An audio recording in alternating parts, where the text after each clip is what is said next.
Winston-Salem police are investigating multiple weekend shootings right now. Let's start with the one most recently into our newsroom. Police say a juvenile was shot overnight. They say that victim showed up at the hospital with a gunshot wound to the upper right arm just after 4 o'clock this morning. They told officers they were shot in the area of Thornaby Drive and Martindale Road. Investigators say, though, they could not find a crime scene in that area. Then looking at Saturday, 2 more shootings in Winston-Salem to tell you about. Just after 8 last night on Urban Street near MLK Jr. Drive. Officers say they found a man behind a home there, shot in the neck. He remains in the hospital this morning. Police believe that shooting stemmed from an argument. And then earlier Saturday, around 4 in the morning, a 47-year-old man showed up to the hospital shot. He told police he was inside Lounge 34 on North Liberty Street when he was shot. Police have not made any arrests in any of these shootings. Also new overnight, police are searching for suspects after 2 people were shot at a North Carolina college. This happened around 11 o'clock last night during a homecoming event at Livingstone College in Salisbury. Police say 2 people were shot. According to the university, the shooting stemmed from an argument, and the school says 2 students were also injured while trying to run away. In a statement, the president of Livingstone College, Dr. Anthony Davis, said, quote, "Our students, alumni, and their families did not deserve this. My prayer is that the perpetrators be prosecuted to the fullest extent of the law, swiftly and decisively," end quote. Amen. The Hedingham community coming together this weekend to honor those involved in Thursday's mass shooting. A moment of silence was held for the 5 people killed, 2 others hurt. Attendees held candles and flowers as they mourned these losses and the violence in the Raleigh community. Today we all come here with broken hearts. Like many, we are devastated, we're shaken, we're stunned, we're mourning. So much has happened, and I've heard so many people saying, what can we do? Healthcare counselors and therapists were on site there offering free services to those in attendance. And this morning we are hearing more of the dramatic 911 calls during that mass shooting in Raleigh, and we're also hearing the heartbreaking final voicemail one of the victims left her fiance. Priscilla Thompson has that story. She says, "I need you to come home right now, immediately. Scruff, our dog, has slipped his collar and he won't listen to me and he's not coming back. And I just heard gunshots." That was the last time Rob Steele heard from his fiancée. When he arrived home, he was met by police. He started asking about tattoos that Mary has. She's got one here with 3 birds and some words, something about flying or sky, and the detective goes, "Sky above us." In your handwriting. And I remember I said, "Yes, how the hell did you know that?" And we knew right there. We knew. That. We knew.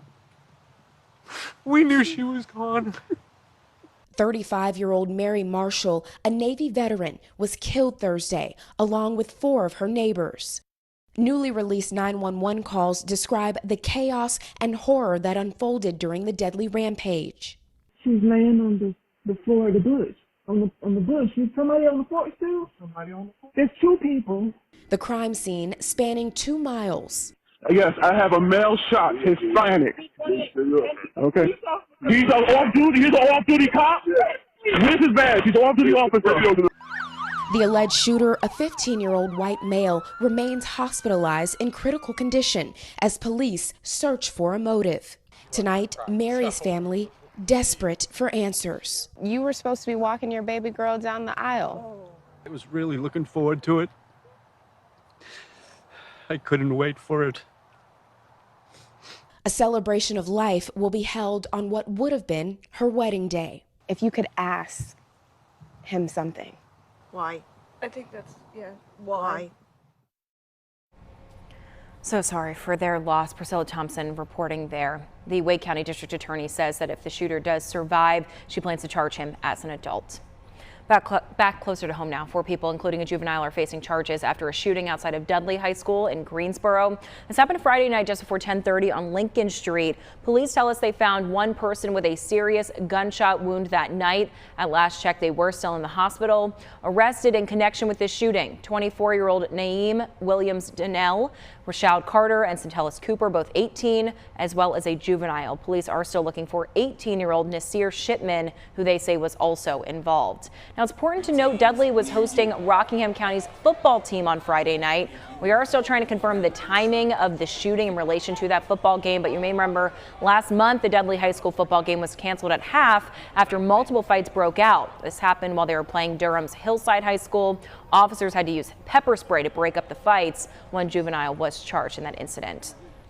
Greensboro police are also investigating a robbery at a Family Dollar that happened just before 5 o'clock yesterday evening on Coliseum Boulevard. Police tell us a man walked in, pulled out a gun and demanded money. They say the suspect then ran out of the store with an undisclosed amount of cash. Police say the investigation there is ongoing. Looking out west this morning, California can breathe a little easier since a suspected serial killer has been arrested. Investigators say they tracked down the man, stopping him in a car around 2 a.m. Saturday morning in Stockton. Officials say 43-year-old Wesley Brownlee was carrying a gun, dressed in black, and had a mask around his neck when he was taken into custody. They believe he was in the process of searching for another victim at the time of his arrest. In the past year, they have tied him to the killings of 6 people as well as the injuries of 1 other. While a motive is still unknown, officials say his patterns were consistent and they are certain that they stopped another killing. Surveillance team followed this person while he was driving. We watched his patterns and determined early this morning he was on a mission to kill. He was out hunting. The suspect will be arraigned in court on Tuesday. 8:08 now, the Biden administration has officially launched the website for student loan forgiveness applications. But as NBC's Kathy Park reports, the program is facing some legal challenges. Morgan Downing, a master's student at Harvard, could be weeks away from watching her student debt shrink. How much debt are you looking at right now? Before the $10,000 of forgiveness, I was looking at $26,000. However, I do know that I have another loan, about $20,000 from grad school. She says a high cost of education has always been a part of the equation. But now, for the first time, Morgan and millions of other Americans can log on to studentaid.gov and apply for debt relief. The Department of Education launched a beta test of its website ahead of the official rollout later this month. The fact that I just submit and got a confirmation of like 10 minutes later, it was just really exciting. So who can apply? Individuals who in the past 2 years made less than $125,000 and families that earn less than $250,000. Debt cancellation can be as much as $10,000 per applicant or as much as $20,000 for Pell Grant recipients. This summer, President Biden announced a program which is expected to impact 40 million Americans. Republicans immediately denounced it. If you owe money, as challenging as it is, you have an obligation to pay it back. And now several legal challenges could put the plan in jeopardy. If any of these cases do get considered on the merits, there's a significant chance that the president's plan will get blocked. Applications won't be processed for weeks, but for many, the promise of relief is now in sight. Kathy Park, NBC News. In Commitment 2022 this morning, early voting begins this week in North Carolina. Starting on Thursday, early voting sites will be opening up across every county in the state. You can do same-day registration and voting at any location. This is, of course, different than Election Day, where registered voters must vote at their assigned polling place. Early voting runs through 3 p.m. November 5th. And here are the 12 early voting locations in Forsyth County. They will all be open at 8 a.m. every day except for Sunday, October 30th. Then they will open at noon. WXII 12 News is your one-stop shop to get you ready for Election Day. You can scan this QR code on your screen right now with your smartphone. It will take you directly to our North Carolina voter guide. There you can check to see if you are registered to vote, find your polling location, and watch our many profiles on the candidates who are running in next month's midterms.